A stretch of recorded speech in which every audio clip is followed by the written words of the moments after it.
guys, welcome to our new podcast episode. This is Collaborator Podcast. Collaborator is PR distribution marketplace with trusted websites in 146 countries, 51 languages, and by the way, we have verified Google Analytics and Google Search Console. Today, my guest is Roni Shehu. He is Vice President of Operations at Manaferra, and I invited Roni to share his experience with digital PR.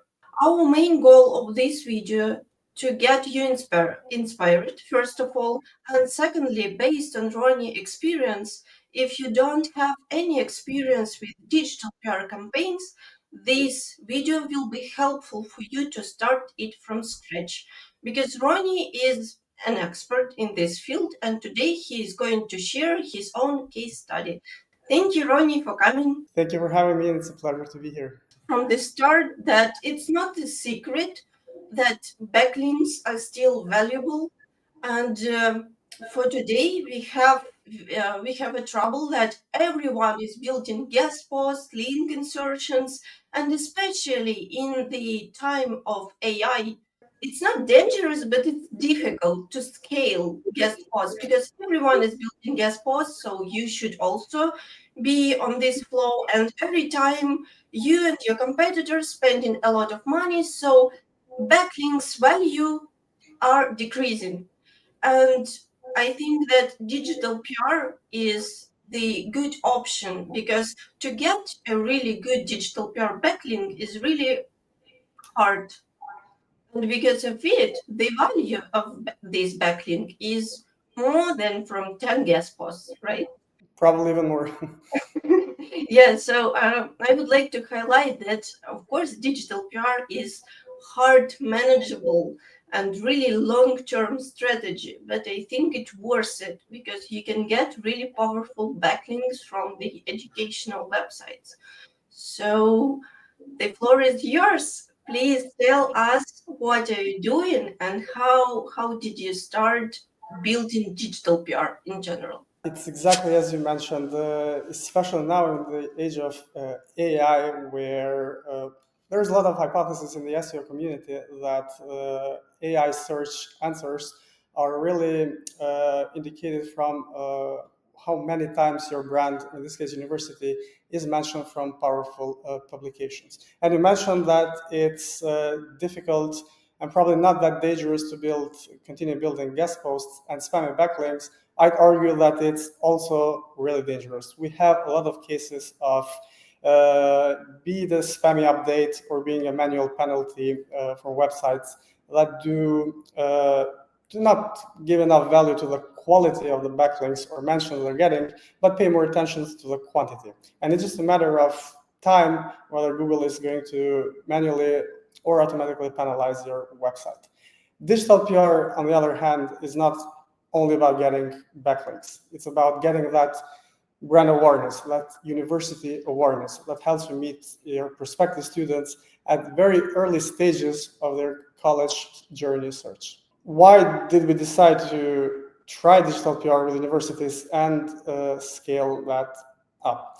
You mentioned that it's difficult to build digital PR backlinks, and one digital PR backlink we can argue is worth less 10 guest posts. I'd argue it's even more. And I like to consider this as one of the hardest things to get it right. But once you get it right, it's one of the easiest strategy to scale up. Once you understand its processes, its scope of work, and how journalists think. So the way most universities are still seeing college search is an old way. So they're taking this three-step funnel with awareness, where students are wondering if they should go to college, moving to discovery, where they find the degree they might like, research more about it, and then convert. And we see, after analyzing thousands of data points, that university marketing teams spend millions and millions of dollars on the bottom of the funnel. So they start from the bottom. The college journey has switched and has evolved. So we now know that 77% of prospective students start their search without a specific college in mind. So not all of the students are searching for online MBA degree. They don't even have an idea that they want to probably start at that. What's happening is that there's now a whole new college search. There's a whole new funnel with many more steps. Right now, prospective students, they have no idea where they want to attend or where they want to study. They then narrow down their focus to specific fields and degrees that do match their career goals. Then they move to shortlisting a couple of schools, a couple of their favorite schools that match their goals and probably budget. Then they finally make the decision of which school or schools they're going to apply to. And applying is the final step of the college, student college search. So what we're seeing is that universities are starting from the bottom of the funnel, spending millions of dollars on paid ads, trying to find the students at the last stage of the journey. When instead, what they should be doing is starting from the top, starting from brand awareness. And what is a great way to increase that and build that brand awareness and discovery is digital PR. So I have one following question regarding this. I think that the biggest mistake of classic link building strategies that most people will focus on the short list, like the best business school, best articles, and it's easy to scale. But I think not a lot of people are thinking about awarenesses during their link building strategies. So how we can prioritize and focus on the awarenesses when in a real world we are taking care about rankings, authority, keywords, anchors, etc. I mean, awarenesses is kind of our last step in our strategies. What we should think about before to start. It's called a funnel for a reason, and it should start at the top for a reason. So there's no reason to flip this funnel and start from the bottom. Sure, your program pages are going to be really important when students are searching for, let's say, psychology degree. You want your students to find you there. And we also, as an higher education agency, pay great attention to program pages, but not just their ranking and not just building links to it, but also how well do they present your study program and why, whenever prospective students land on their page, they would want to actually click that request for information button. However, in order to get there, it's not a one size fits all approach. You need to build your awareness and SEO strategy along all steps of the funnel. And digital PR is not the only way you have thought leadership content. You have other data studies. You have content that compares your program to another program and stuff like that. But the goal here is, those who have seen the Will Smith Focus movie will understand, it's to show up on every single step of your student college search. But how do you get digital PR right? As I mentioned, it's one of the hardest things to get right, but once you get there, it's very easy to replicate. There are three main points you need to think about before starting your digital PR campaign. The first one is what you need to talk about. So why should the audience care? If the audience wouldn't care about this, you may need to rethink your strategy. What the media needs and wants. Here is where most people get it wrong. Here is where you need to put yourself in the journalist's shoes and think like a publisher and not like a brand, and be completely objective about your brand and think, if I was a journalist, would I want to cover this topic without being objective about who the topic is about? And last but not the least is what your prospective students care about. So are they searching for what you're writing about? Would they be interested in reading about it? And where the sweet spot is in the middle of these three things. Did you had any calls with stakeholders on this step of your strategy to think about and brainstorm about what you are allowed to talk and you're not allowed to talk? Because I think it's quite sensitive topic and should be aligned with business decision makers. Definitely, that depends from topic to topic and depends on universities' policies. So, if it is a sensitive topic, we would definitely need to sit down with a lot of people to get this approved. In our case, it was more kind of a creative topic. It was about students and their favorite and the most popular degrees in the world. So in this case study that I'm going to present, was not difficult to get that approved email. So I'm going to talk about one of our many higher education digital PR case studies. We did with this one with the University of the Potomac, a DC-based university. So we decided on, okay, we wondered what the worlds want to study and which are the most popular degrees in the world and in the United States.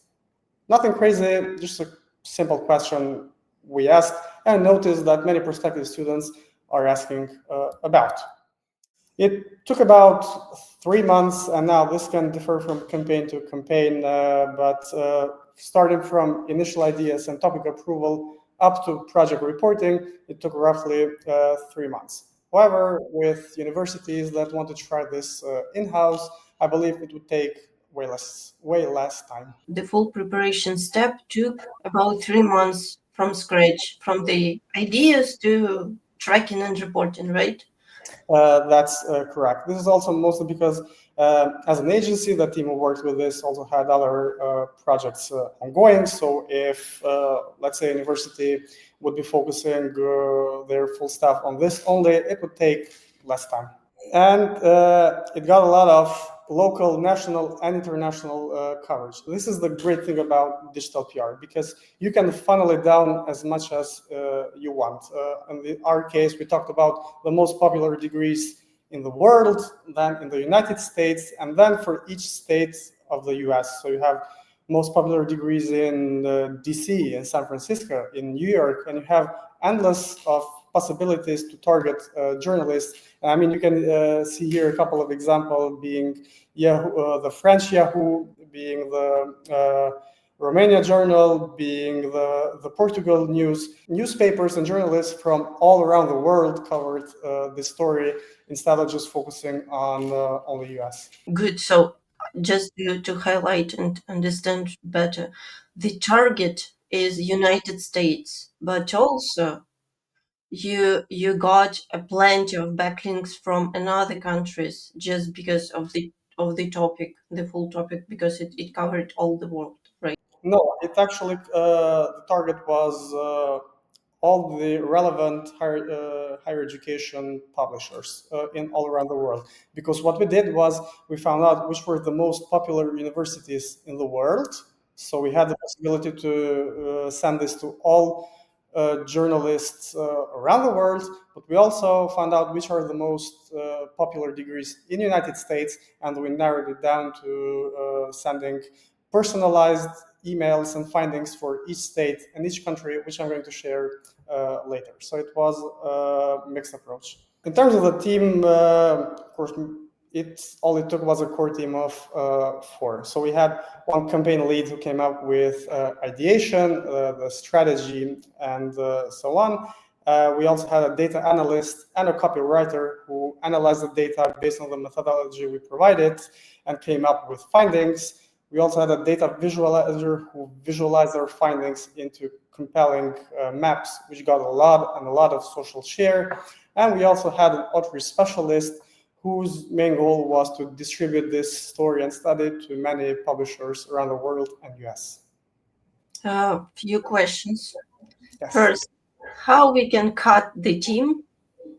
Is it possible in general? Is it possible to do it by one person from scratch? It is. I would be confident that you can cut this to 2 and 100% work the same. So the campaign lead in this case, who knows the strategy and the methodology and the results we're trying to go after, could also do the data analysis and do the copywriting.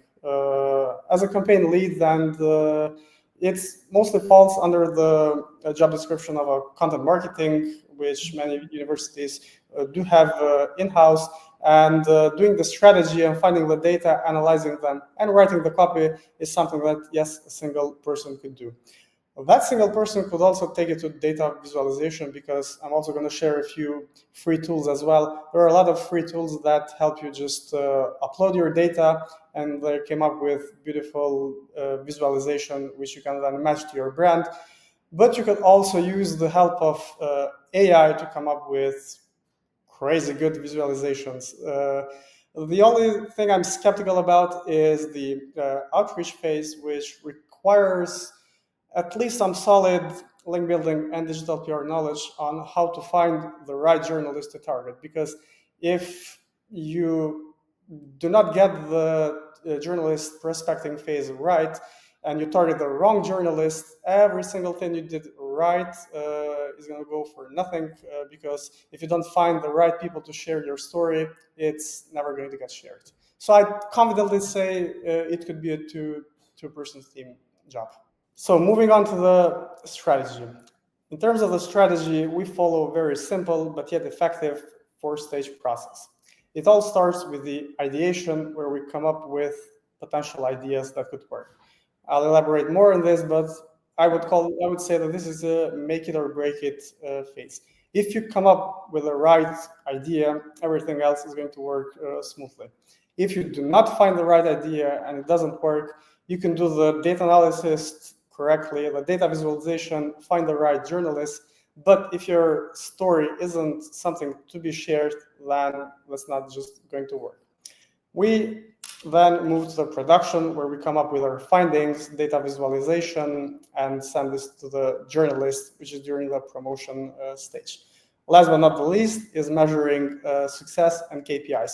As you know, it's really tricky to measure KPI and ROI in link building and digital PR campaigns, but we did come up with some metrics that are measurable and some that are more abstract. That was exactly my question. I wanted to ask about KPI, but I think that the easiest way probably to track first source from Google Analytics, just in case, to see where was the first action and touch with our target audience. I think it's the easiest way to track. Exactly. Right. That is one of it. Brand mentions is another, because what we've seen many here devalue is the value of brand mentions in digital PR. In my opinion, they're as powerful as a backlink, and sometimes even more. So the goal here isn't just to get a backlink. Digital PR is not that much for SEO purposes. It's not that technical as link building. You don't have to care if it's a do follow or it's a no follow, it's a no index. It needs, as long as it mentions your brand, that's a great win, because that's where your prospective students are, and you're getting your brand in front of their eyes. So it doesn't matter if it's a backlink, do follow, no follow, indexed or not indexed. But it's something challenging to explain to the most. I'm sure, as you're in this industry as well, as you know this best. Yeah, because it's hard to measure. For example, when we are talking about backlinks, it's quite easier. We can track our keywords, our target pages, our referral traffic if we are interested in. But in case of digital PR, the first thing which I'm thinking about, it's maybe the increase of brand keywords in general in SERP, like the different variations of your brands, the total volume of your brands. Did it increase, or maybe Google Trends increased, which are close to your brand? But yeah, I don't think how we can measure it in a proper way, because it's another story. Yeah, Okay. it's a combination of many KPIs, and whether you like it or not, you're deep down are going to know if a campaign worked or not, with or without metrics. So starting from the ideation phase, there are tons and tons of possibilities on how to come up with ideas. One of it is proactive digital PR. For example, you have a lot of national and international days in the world. For example, in this case, the International Student Day is November 17th. So you do know that you have an international day coming from the students. So you might want to think of digital PR that would be related to them. And this is what we did. You could also play around the internet and see what people are searching about. You have Answer the Public, you have forums, which are really underrated in my opinion, like Reddit and Quora, that's where everyone is asking questions. So that's where you find out what people want to know. So you gather questions, come up with the findings, and distribute it to everyone. I just want to explain in the most clear way how did you came with this idea. So you had a hypothesis that we should create a kind of article with most popular degrees, right? So you started your doing your research, and as I can see on your screenshot, we have Reddit and Quora. The Quora question is quite old. The Reddit is quite popular, but it's 6 months old. So this can be a signal that the query is still relevant, but we do not have any authority resources except Reddit. So it can be a signal for us that this idea is relevant, at least. Yeah. The second part, um, for example, I prefer going to Ahrefs and using Reddit and Quora, just going to Ahrefs and see what traffic, what pages of Reddit are in top 10 and they gain a lot of traffic. And if I see that they also gain not only traffic, but they also gain top positions, top featured snippets, and also gaining some links, at least it can be helpful as additional argument for my research. That's what I want to add, because when you try to approve this strategy, it's very important to provide the way how you did this search, and this can be really helpful for you. And what about Google Analytics? How did you use it for finding some ideas? We did not use Google Analytics in this case, but it's one of the many ways it can be used. So in this case, it's not a case study focused tool that we used. However, there are countless of ways you can, as you mentioned, where's the first touch point of the students. You have a lot of data that you can play around with, even with the help of AI that can help you come up with ideas. The screenshots, I had space for only 2 screenshots, but we also researched on Ahrefs whether the multiplied search volume for this kind of question had enough searches, which it did. The Reddit the Reddit screenshot is from this week when I prepared the presentation, so it was also relevant back then. We also utilized people also ask section of Google to see that there were these are the only ones that fit here, but there are a lot of variation of these questions that prospective students were talking about. We also checked whether previous journalists have written about this, which they had. So we came to a conclusion that this is a solid topic, and most of methodologies and data points that other used were from like secondary data. So we said, okay, let's do this, but let's do this differently. Let's come up with our own data to find a new angle and make it unique. The production phase is now after we do have the campaign topic, the idea, and the methodology approved. Now this was, of course, during the case where the one guy did the campaign ideation and then delegate this to the copywriter and data analyst. So what we really like to do when working with more than 2 to 3 members of the team is make this as much smoother for them as possible. So what we did is we created a campaign brief with every single information that the data analyst and copywriter needed. So we have the campaign description, what was the purpose, the tone of voice that should use, who is the audience, which is really important, the methodology, and the data sources that we're going to use. One question about the methodology. Did I understand right that you provide your search using Google Ads Keywords Planner because it's free and more representative for your future article production? Yes, it's free and it is relevant. So you have real-time data for that specific month. We didn't have to go and search through data sets which when you're doing research can be months or even years old. We knew that we don't have to use others' data. We could find them on our own through a free tool of Google Keyword Planner. So we did that on our own and came up with fresh and unique data. Mm-hmm. Okay. So it's not like we invented those data. There are data that Google Keyword Planner gets from how people are searching, but they weren't elsewhere. So we decided to pull them manually. So yes, as you mentioned, we did use the Keyword Planner to find the keyword search volume for each country and US state.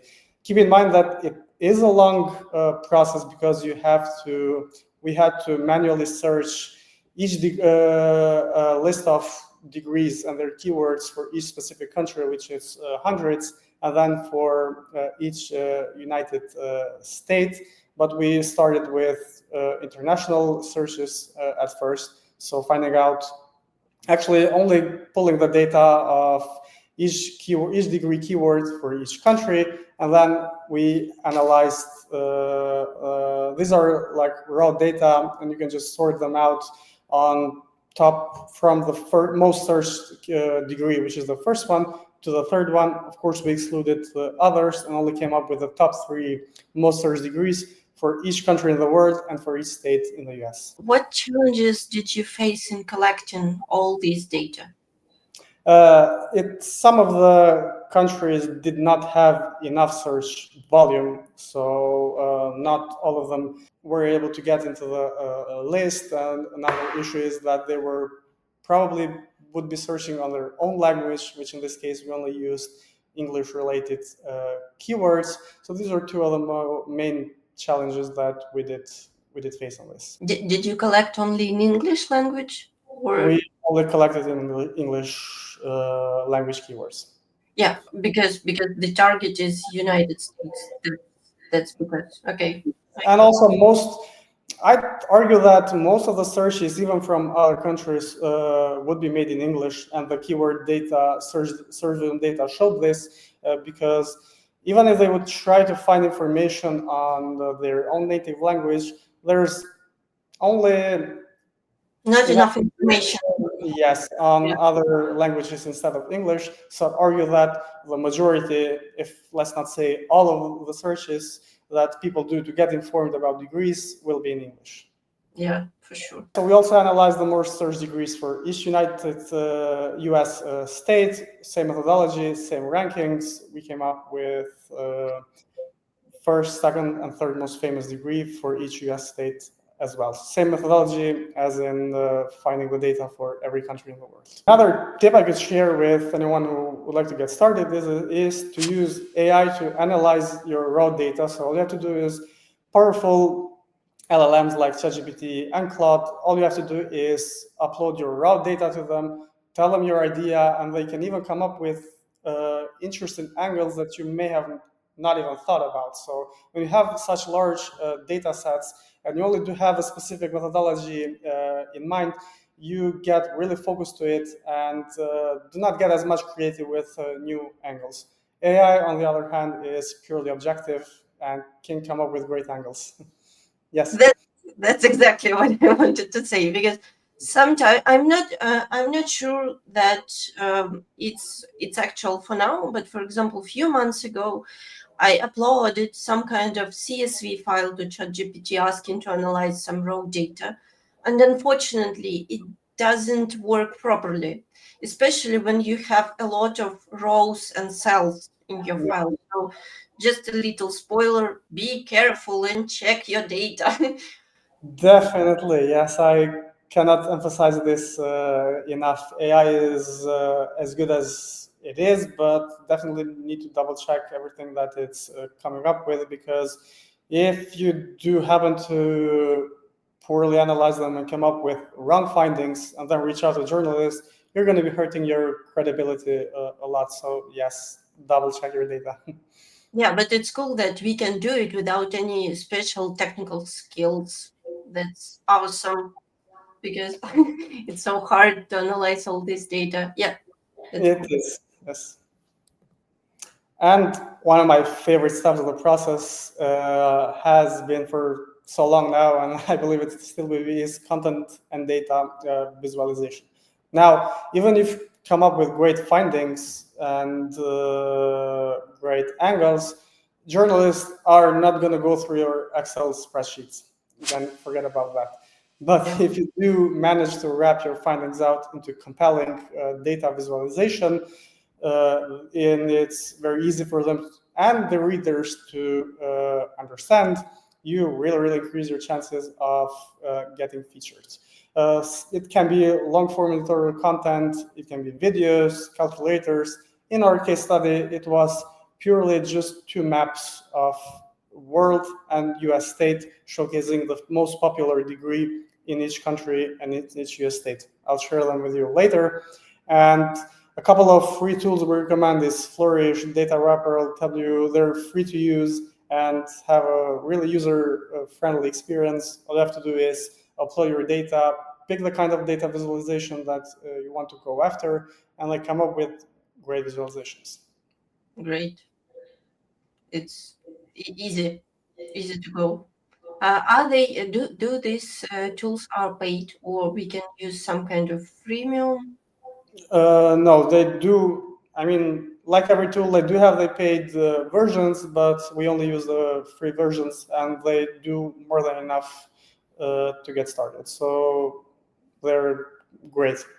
One of my two go-tos are Flourish and Data Wrapper, free to use, easy interface, and come up with great visualizations. These are the examples I talked about. So the first one is the map of the most searched college degrees worldwide. So it's a map of, once you get this in the high quality, it's even easier to read and understand. But in each country of the world, there's the most famous degree during the legend here. So nothing crazy, just a map. Just the small highlights. First, you collected ideas. Then you checked your SERP to validate your ideas. You made your research. Then you validated your ideas, prepared a plan, and then you started collecting manually a lot of Google Ads data Yeah. for first degree, second degree, and third degree, right? Fourth Yes. degree, is it actual? Do people have fourth degree? Never mind. But so you collected all this data, and then you just use one of the tools which you mentioned, just to create this fancy map, right? That's Uh, it. yes.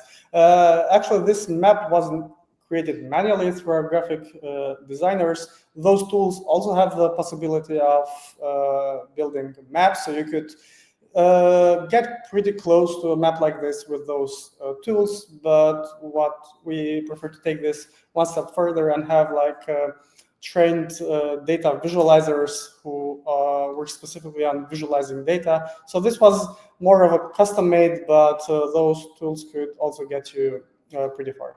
And same with the most research college degrees in the US states. This is probably, don't need to squint your eyes that much, but same methodology behind this as well. Now, why I really do love data visualization is because it generates a ton of social share. So these are just a couple of examples of our designs being shared around the web. As you can see, there are a lot of languages as well, which is great for international coverage. Did you got links from mentions of your cover images? Most of them, most of them. I'd say about over 80% of the mentions were also backlinks. But as I mentioned, that's not where we got the most focus on. Whether it's a backlink or a brand mention, it was still a win for us.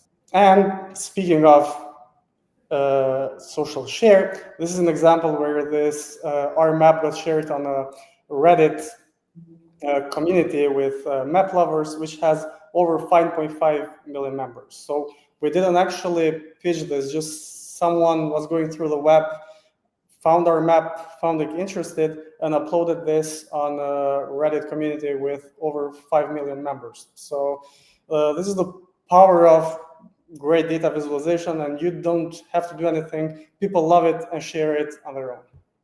Just a few questions. So, honestly, not a lot of people are doing digital PR for higher education, right? But I hope that people will inspire by these case studies. So, my question for this: what do you think? Can we manipulate a little bit in our own strategies to spread the word through Quora or Reddit by ourselves, just to distribute, for example, a map or any kind of useful visuals? It's there are risky waters to get into, and I wouldn't suggest it. It can be done, but if a prospective student may be able to find out that this is also coming from the university, it hurts. It risks of really hurting your reputation and credibility. So it's really not worth the risk. If you do a great job and you build shareable content assets, others are going to do that on their own without you having to manipulate it. And in other studies, I actually found this on YouTube, sustainable education on YouTube, and during their discussion, they bring out the map that we actually design and discuss the most popular degrees in the world. It was really great seeing this, and I mean, remembering that you and your team worked on this, and now it's being mentioned in discussion on the YouTube. I love to see it. How did you find this video? By searching for search this image on Google. So by using the Google Lens. So back here, it Uh, also included what YouTube kind of filter? third result.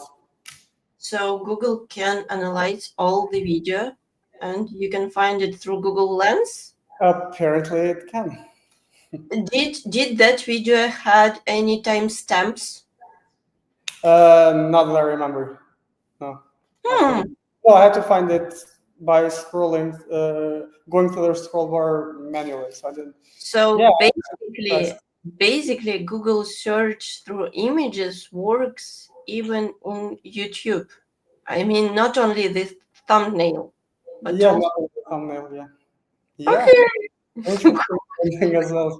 I didn't know. Okay, it's interesting. I need to make some research. Yeah, so now that we have this great asset of great findings, data, and visualization, now you have to spread the word and promote this to potential publishers and journalists and publications who would be willing to share your story.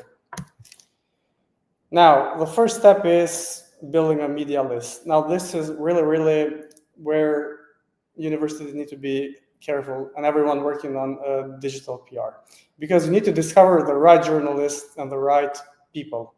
Unless you, if you reach out to the wrong journalist who doesn't talk about higher education but talks about fitness, even if it's a great publication, they are simply going to ignore your story, or best case scenario, forward it to one of the higher education journalists. But most of the time, it may damage your credibility of not finding the right journalist, but you also end up with your story not getting enough coverage. Some of the ways to find the right journalist is we also try to manually research similar content and find out journalists that have written about that. BuzzStream is another great tool to find emails of the journalists you want to target. Twitter and LinkedIn is also, Twitter is one of the, now it's X, but I still like to call it Twitter, where journalists are really active. And Quoted is a new platform, which is, I'd say, an all-in-one tool. So there's a screenshot from Quoted where all you have to do is enter a hashtag of your niche. In this case, it's higher education, and it's going to give you a list of all the journalists that write about higher education, and including their where they're as contributors. So in this case, we have Parents, we have Forbes, Business Insider, and Credible. Pretty powerful publication if you manage them to cover your story. And Macrack probably. That as well. That's more in the more of expensive side, I'd say. So depends. We also have tried Macrack, but these are most of the cases are go-to tools to come up with finding journalists. Just a few following questions regarding using these tools. For example, why I did ask about Macrack, you can use it for free without paying any money, but the context will be hidden in the free version. Yes. But at least you can scrape. Yeah. Uh, it's not so easy to scrape Macrack because it has several settings which do not allow you to do this, but you can. Yes. So my question is, how do you recommend to work with finding the right context? Do you prefer to contact them via tools which you mentioned, such as Quoted, etc., or do you pitch them directly via email or social media? What is the best way? No, definitely via email. A lot of surveys done with journalists show up that their favorite method of being contacted is via email and not, let's say, LinkedIn, DMs on Twitter, or these platforms. I We haven't actually tried contacting them directly on platforms. It could also work. These platforms are better for expert commentaries. So you have a lot of cases where journalists are writing a piece about higher education. They want a higher education expert, and they need it. It's time sensitive because they're going to publish their article in the next few days. Maybe that's the case where you reach out to them directly through the platform, as it's more time sensitive. But for this kind of campaigns that we did, email is our go-to method. And the primary focus is focusing on the relevant authors, but not the websites, right? Your primary goal was to find exactly the right person. Yes, so it's a reversed strategy compared to the traditional link building, where people usually first find the website where they want to get the backlink and then find the contact. Here, what we did is in digital PR, what we suggest is reversing this strategy and finding the journalist, the author first, and then they're going to publish them. And probably in some cases, even more than one publication, because you have freelance contributors who write for more than just one publication. But most of the cases, it's also going to be relevant to the website as well, because it's rare that you'll have a higher education journalist that writes in a publication about health and fitness. So that's not going to be the case. If it's a journalist that writes about higher education, most of the time they're going to be writing about in education related website or publication. Is it a real scenario when, for example, we pitch out to journalist who is contributing for Forbes, but for example, these journalists also contribute for another kind of website? Is it possible to pitch to one person but get three articles on different websites? Is it possible? Should we focus on this? I wouldn't say we should focus on this and do maths that in the end would turn out as we expected them to be. So find all the publications I write about and target one journalist and think on the top of my head that if this journalist covered this story, I get three mentions. But if it happens, it's great to have, and we've seen it happening. That also depends on their policies and agreement with publications, whether that journalist can publish the same story on different publications or not. There are a lot of unknowns that we wouldn't suggest going after it. But it's happened before. It's great when it happens. Okay, and just one small question about Twitter. Do hashtags such as journal request, do they still work? They Yes, they do work, and we've even gotten a lot of coverage from it for our other digital PR campaigns. It works best when they're when you want to be proactive. Actually, when you want to be reactive PR and see what journal requests there are. But in this case, it's unlikely that we would have a journal request who says, I want to know the most searched degrees in the world. So this is more of a proactive one when you get the data in front of them and they find it cool and decide to cover.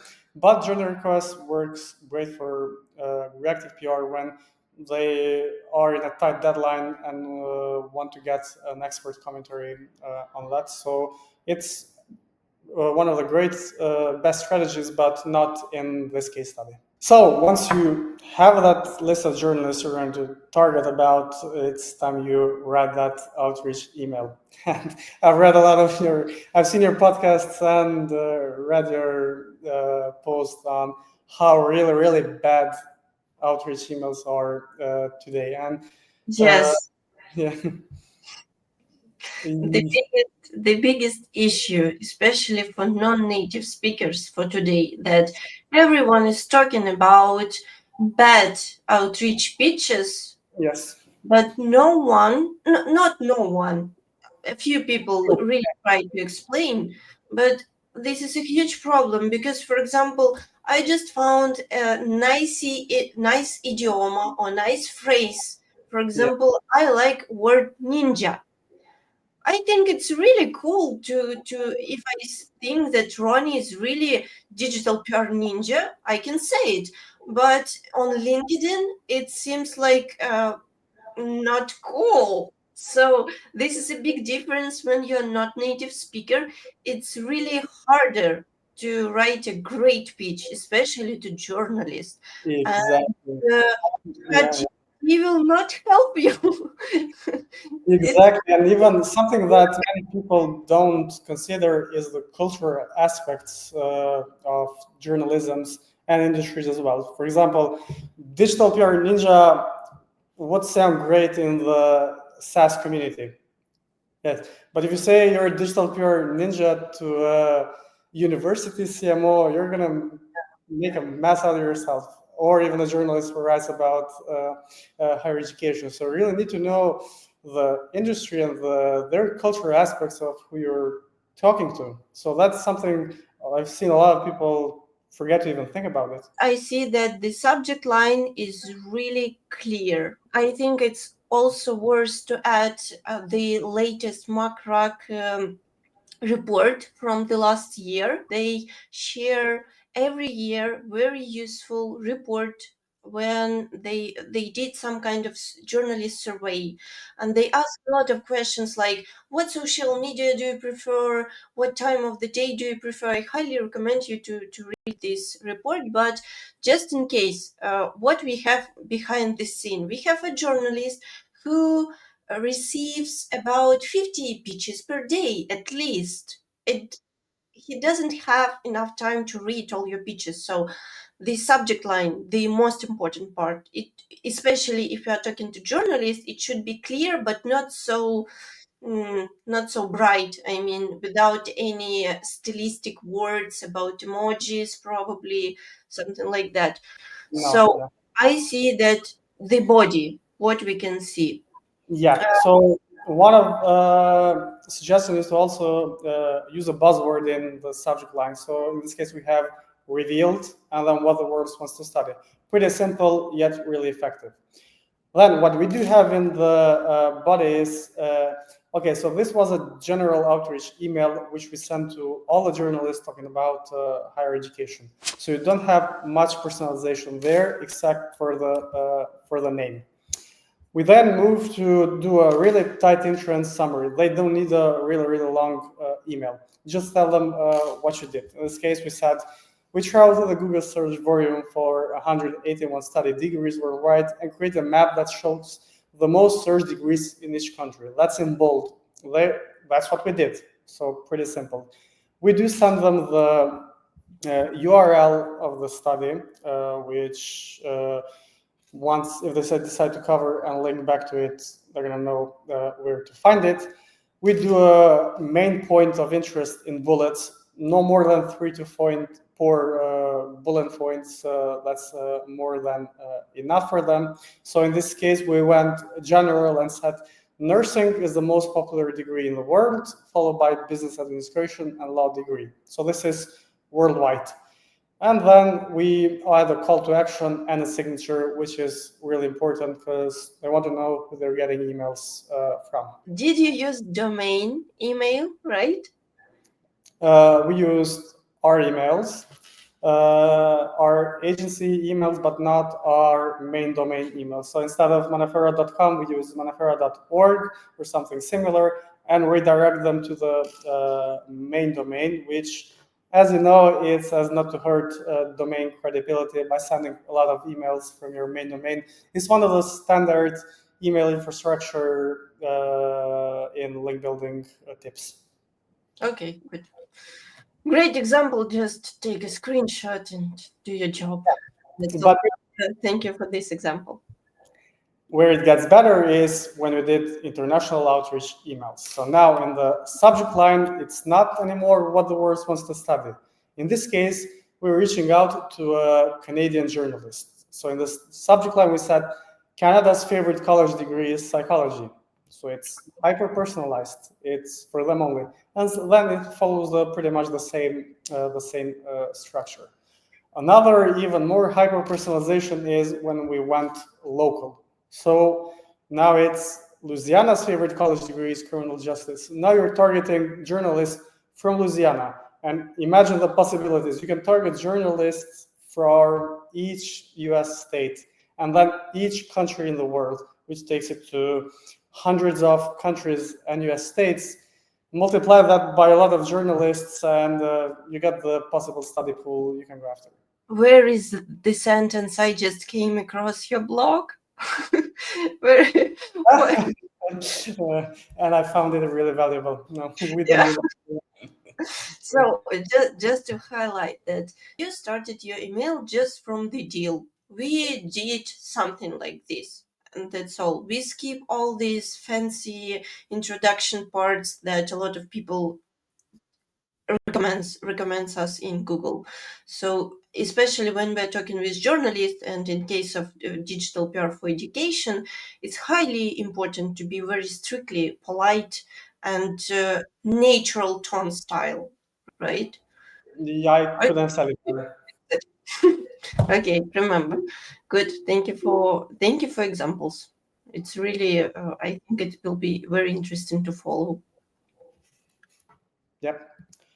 And the most difficult part, measuring the success. As I mentioned, it's tricky, and it's tricky.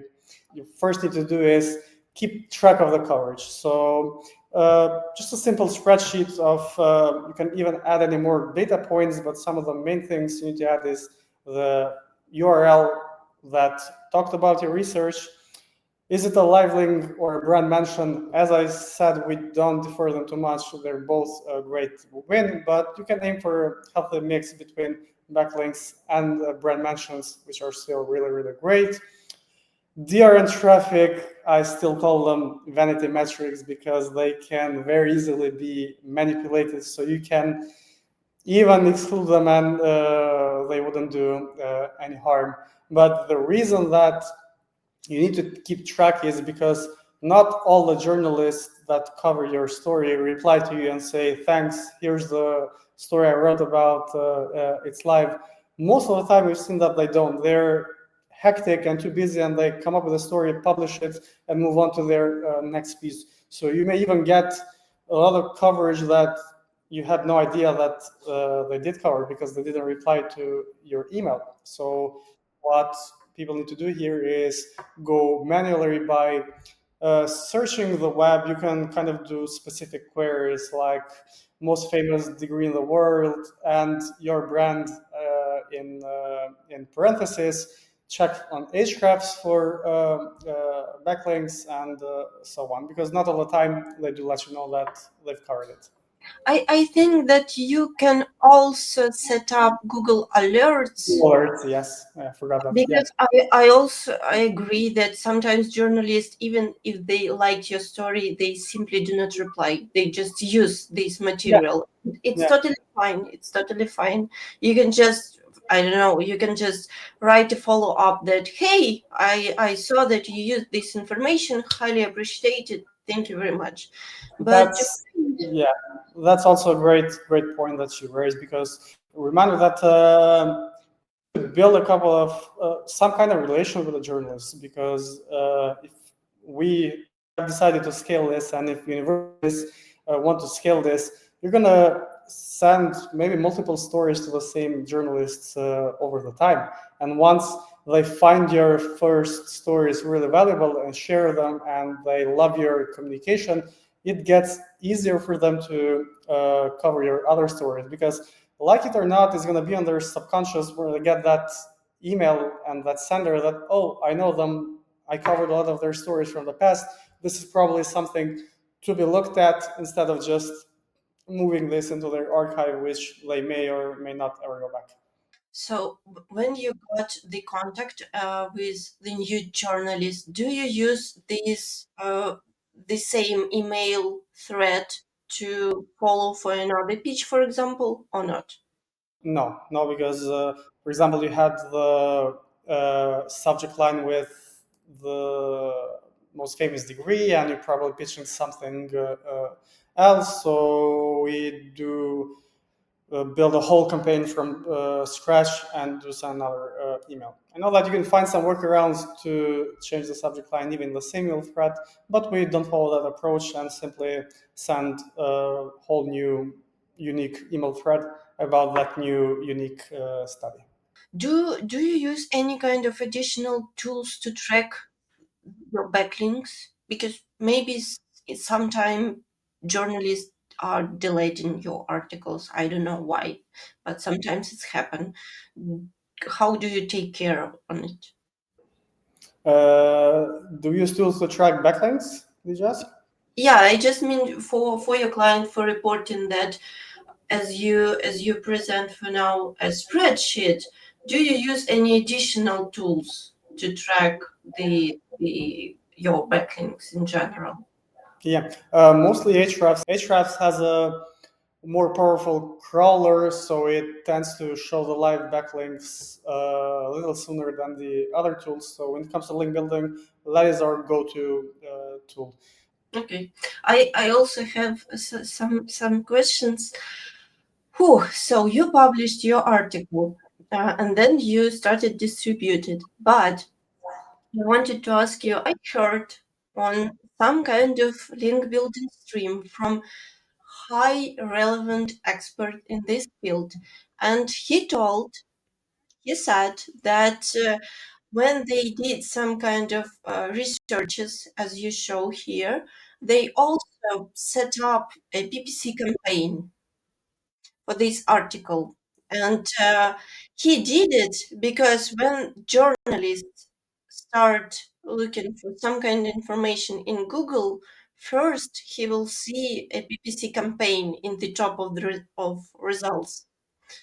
What do you think about this strategy?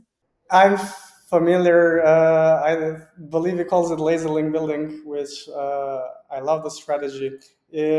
We met in Brighton, and it was pretty much to the strategy that I presented, which is for statistics link building.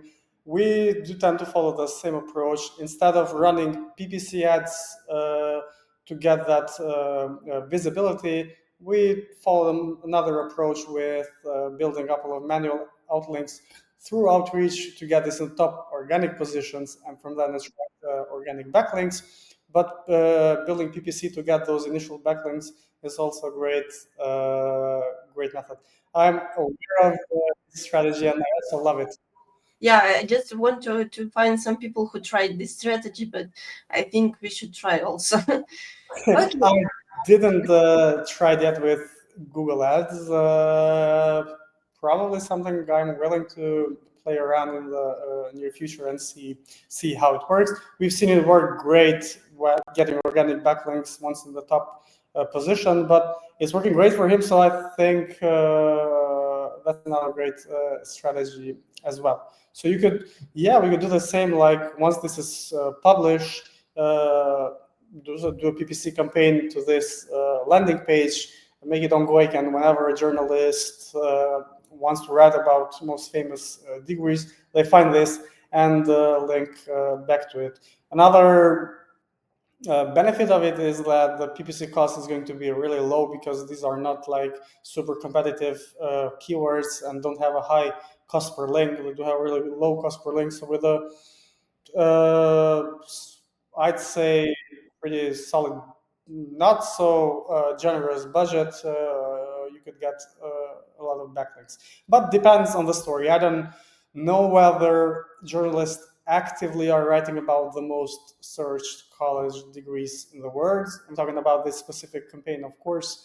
But if it were something that journalists all talk about ongoing, then definitely that's another way to boost this campaign. How many time did it take for you to make your pitching process? Not that long, I'd say maybe by the pitching process, you mean like creating the templates and sending the emails? Yeah, sending probably you used manual outreach, I think, Yes. right? Yes.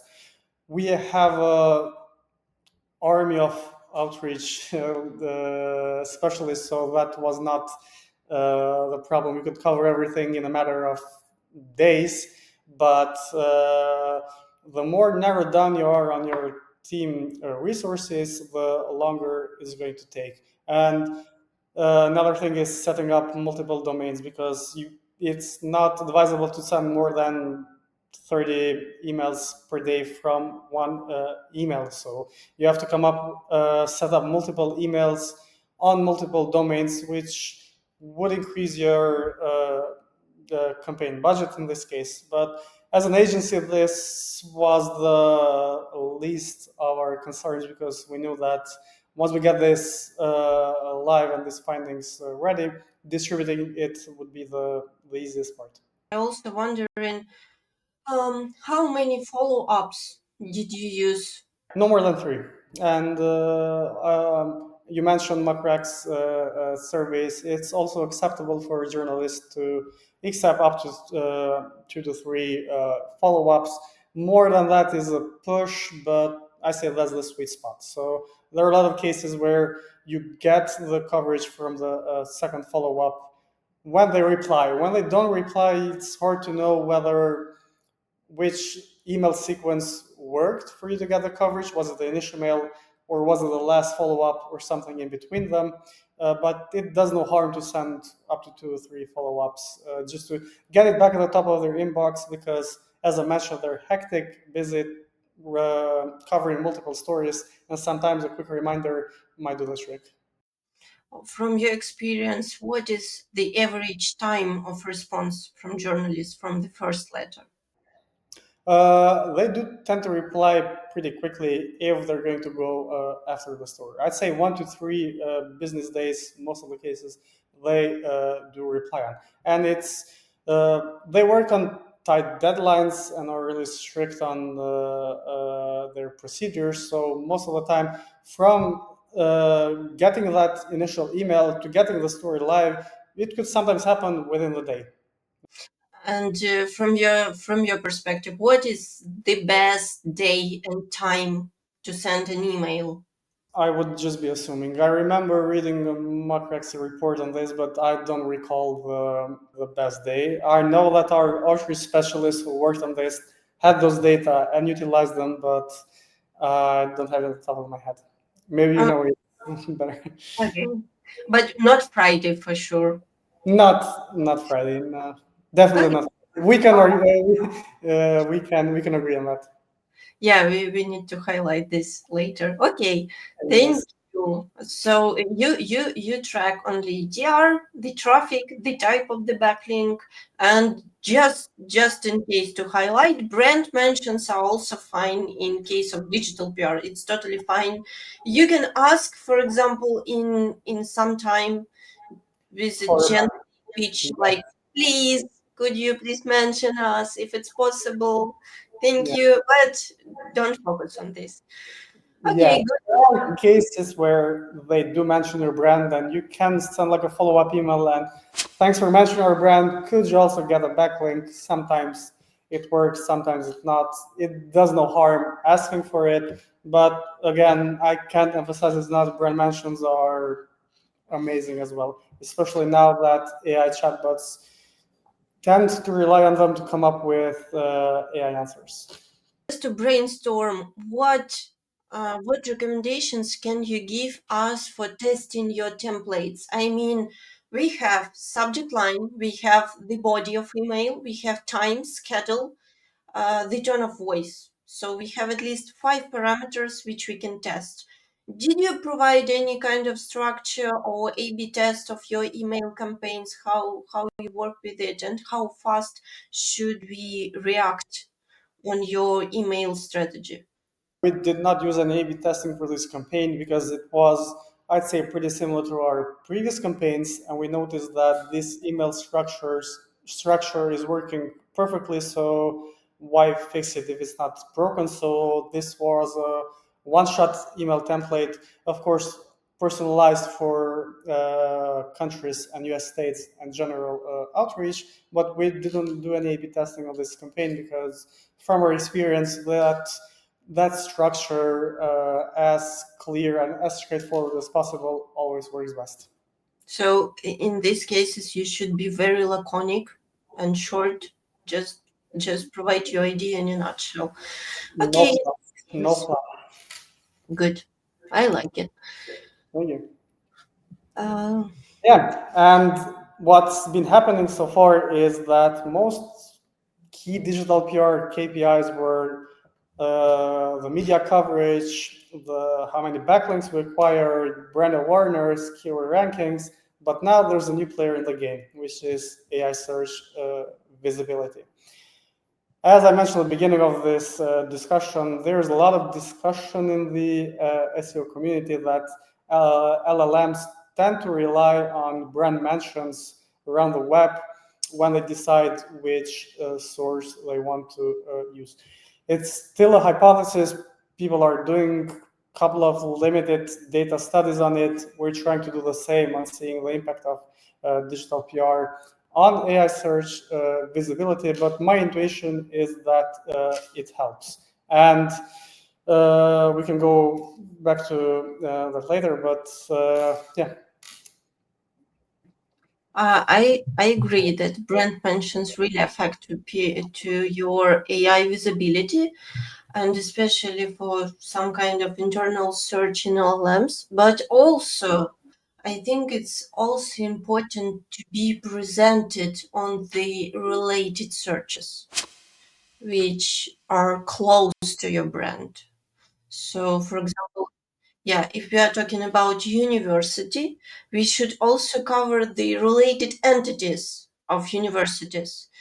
And the main difference between AI, any kind of AI tools, and their internal search and Google search, that AI search query is longer. So at least you can practice. So I'm also not an expert, but I can share my own experience that, for example, when you try to find your new campaign for your outreach, for your some kind of purposes, you can go to Ahrefs, find your the most target keywords which have incredible CPC, the high cost value, and use these keywords as a start of your search. Then your task is to find long tail keywords. But the main difference that Google long keyword queries are different from LLMs. So the easiest way just to practice and understand and combine how does it work in LLM and Google, just to try to type your own query based on your target keyword. I know it seems like difficult, but you should start from zero, and this is your point zero. It can help you because also you can then you should combine the Google search result and Bing result, for example, because ChatGPT takes index from Bing. So at least your primary goal is to find the most relevant articles which are related to your entity and to your target query, and try at least to cover this topic or to be mentioned in this topic if it's possible. There are plenty of ways how you can do it, but it's kind of your flow. Yeah, I'd say it's a blessing and a curse that we still don't have a tool that can crawl through AI searches and show the exact queries that people are searching on AI chatbots. I'm saying it's a curse. Yeah, you can. There is Steve Toles, and he recently published some kind of spreadsheet and a short instruction how you can build your template for brand visibility. Yes, we also working on something similar for universities. So we are also building internal reports on AI search visibility for university programs. So in this case, what you have to do is use AI to think like AI to get AI queries. So we use AI to come up with potential questions that prospective students might be asking about each degree of our universities, and then add about 10 to 20 questions for each pillar and cluster, and then run the search on their AI search visibility. However, we still don't know for sure exactly how, in this case, prospective students or even other users are searching on LLMs.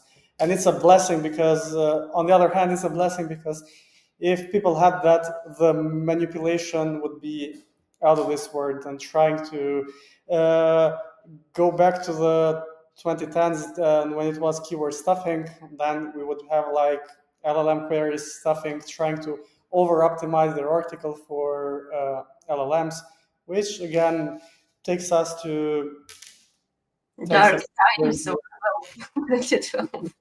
Yeah. yes, Okay. So, yeah. what's next? Uh, Branded search is another great KPI to go after. In this case, we noticed. So this was not the only campaign we did for the University of Potomac. We had ongoing digital PRs and thought leadership content and other data-driven studies, and we noticed the at least Ahrefs shows that a spike in the branded search. So if you go for University of the Potomac uh, after, so this is not one-time campaign and you can scale this up. This is the work of the previous 5 years we did with them. So it's an ongoing project and something that needs time, dedication, and effort. But as we can see, their branded search did get a quite good spike out of these campaigns as one of the strategies, not the only one. Okay. Nothing to add. Totally agree. Yes.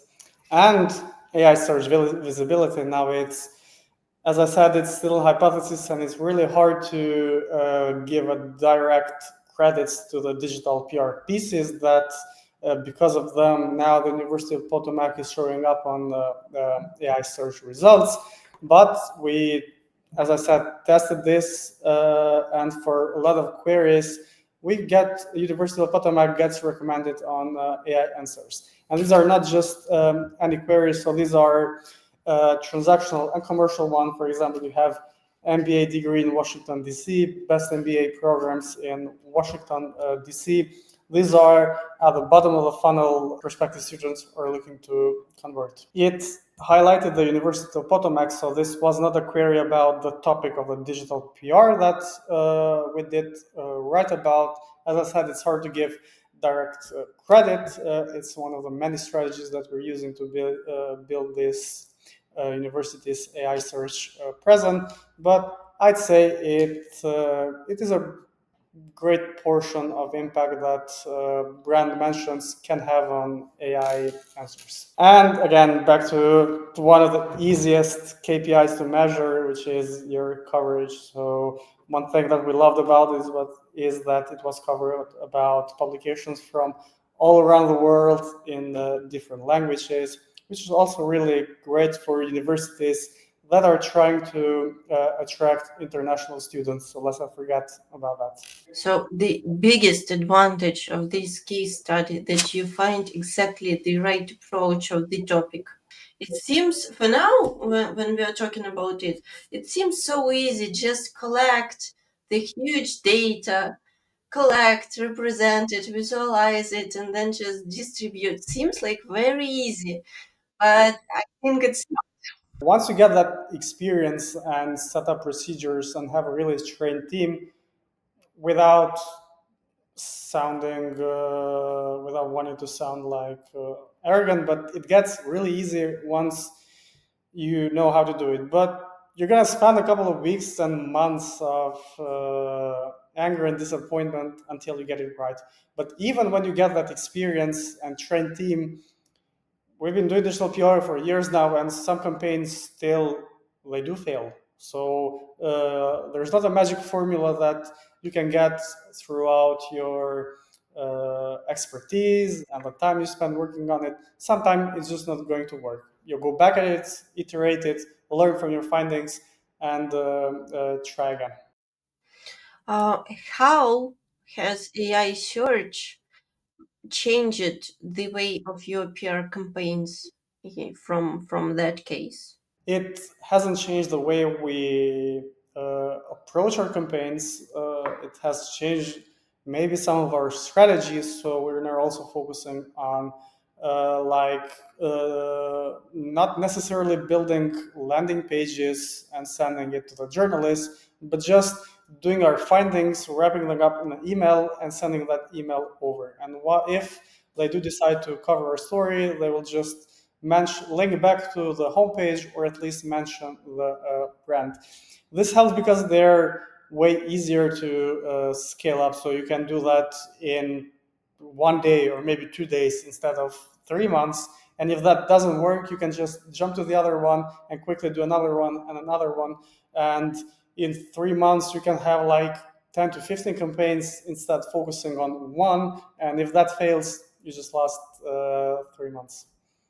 But both are great strategies. You need a lot of more strategic thinking and careful consideration once you go with a long-term campaign, because you can't afford for it not to work. Whether if you do like shorter campaigns in 1 or 2 days, even if that doesn't work, you just go back to the other one and learn from your mistakes.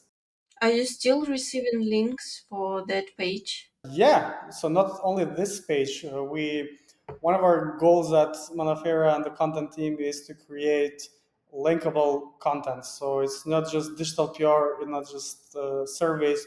For example, with one of our other universities, we have a content piece called Types of Learners, and it got, I think, over 500 backlinks without any outreach. So anyone who's writing about learning, e-learning, education, types of learners, they do find that and cite it, and it's passive backlinks. So we tackle a lot of approaches to get this linkable assets that live, not just do their job for a couple of months and then what's next, but they do bring value for months, sometimes even years to come. I think in general that your case study and your examples are pretty good for any industry, not only for higher education. I mean, the flow is pretty, not pretty simple, but understandable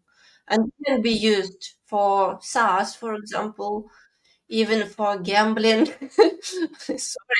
Yeah, but the main idea is that you can use these strategies also for your business, not only for higher education. But of course, it's cool that there is some company that provides such kind of services. Now, my team is going to kill me for adding this into the slides, so sorry in advance, but people may mess up, and it's okay because we're only humans, which is a flex in 2025 when everything is happening through and via AI. A couple of mistakes we did and how we learned from them, not in just this campaign, but previous one is, for example, as I mentioned, it's very easy to not target the right journalist. So in this case, this journalist didn't cover higher education topics, so of course it wasn't relevant for them. Another one is that we misspelled someone's name. Their It's answer was so toxic. Just come on, it's just one letter. It's even not Edward. but it's their response is funny because they said, how are you going to pitch a story about literature when you don't know how to properly spell my name? So we get it. Stuff like this happens. It It's just even sounds the same way, like feel and feel. yeah, it does, but Okay. they were not in their best mood that day. It's fine. Yeah, sometimes we all of us do mistakes and it's kind of normal. It's just do not do this mistake next time and be reflective on your own behavior. That's You all. learn, you learn from it. So as long as you do that, completely fine. Yeah, We, we now go back and laugh about them. yeah, but I think that in general, the person who does not make mistakes do not succeed. Couldn't said it better. Yeah, so that's fine. But the example about Phil is really funny. On cases, yeah. Yeah. Uh, to sum up, it's uh, easy and a complex process. It's complex to get it right, but once you get it right, it's very easy to scale it up from time to time. We learned a lot during these uh, few years of working with digital PR in higher education, and we're really excited to see what's and how that's going to evolve in the near future, especially now that AI is threatening us. One of the biggest advantages of your case study and your example of digital PR campaign that it's really hard to duplicate this strategy. I mean, to replicate it. It's really hard because it will be totally unique. I mean, in case of link insertions and guest posts, it's endless rush. Yes. Your competitors builds link insertions, so you must. Your competitor builds guest posts, you must. I'm not against guest posts, but when we are talking about long-term strategy and for white hat brands, with the real story, real people, it's also important to think about how you can game your links in a more passive way. I mean that digital PR, it's not a passive way, but once you did this flow, you can scale it and you can earn your links without hard management because you need to set up it for one time. And for example, the guest post strategy, it's ongoing. It's ongoing project because it's easy, it's fast, but it's ongoing. You should put your focus on it every week, and you have easy to track tasks which you should follow. And I think that it's highly important to highlight that once you are thinking about to create some kind of new strategy to gain backlinks for your website, just think about your priorities firstly. Because if your goal is to get on the top with target queries and target pages with services, the digital PR is not about it. It's about brand awareness. That's very important because sometimes people think that they can replace guest posts or link insertions and just do digital PR. No, you can't. Unfortunately, there are two different needs. So once you're creating your link building strategy, it's very important to focus on your business goals. If your business goals are like getting top by target query, probably digital PR it's not the right strategy for now, maybe for future. So it's hard to find the one strategy that works for every single industry. In this case, for universities, is all about meeting students where they are in each step of the funnel. They start with awareness, be there for them. They tend to compare universities or programs, be there for them. They decide to apply and search for a specific degree, be there for them. But if you decide to only focus on one stage of the funnel, so even in this case, spend all your energy focusing on the awareness and discovery section, yes, they're going to learn about you, know about you, but 5 months later, when they decide to apply to a university, they might forget about you. Same if you only focus at the bottom of the funnel when they're ready to apply and they see your university, but if they don't know anything about your university or your brand or other business, in this case, it's not that they're just going to click apply or buy something from another industry. This is how you build trust and authority, by being there for them in every step. And once they're ready to convert, consciously or subconsciously, they're going to be knowing about you. Thank you very much for sharing your case.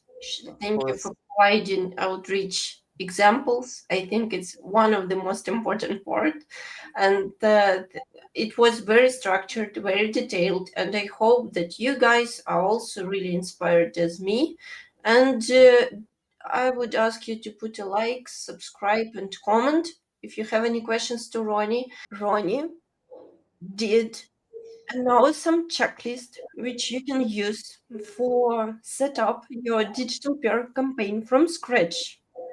And we decided to send it by likes and comments on LinkedIn. So when this video will be published and we will announce it on LinkedIn, please subscribe to Ronnie page, to our corporate page, and Yes. maybe mine page.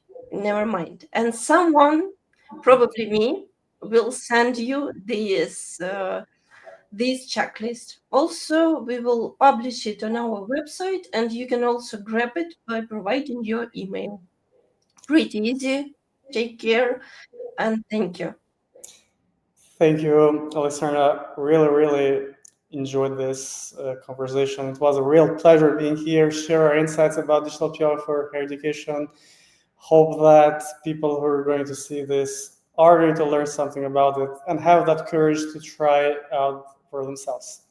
For Yeah, everyone who wants to talk higher ed marketing with me, you know where to find me. And looking forward to our next conversations. thank you. See you in next episode. Bye. Take care.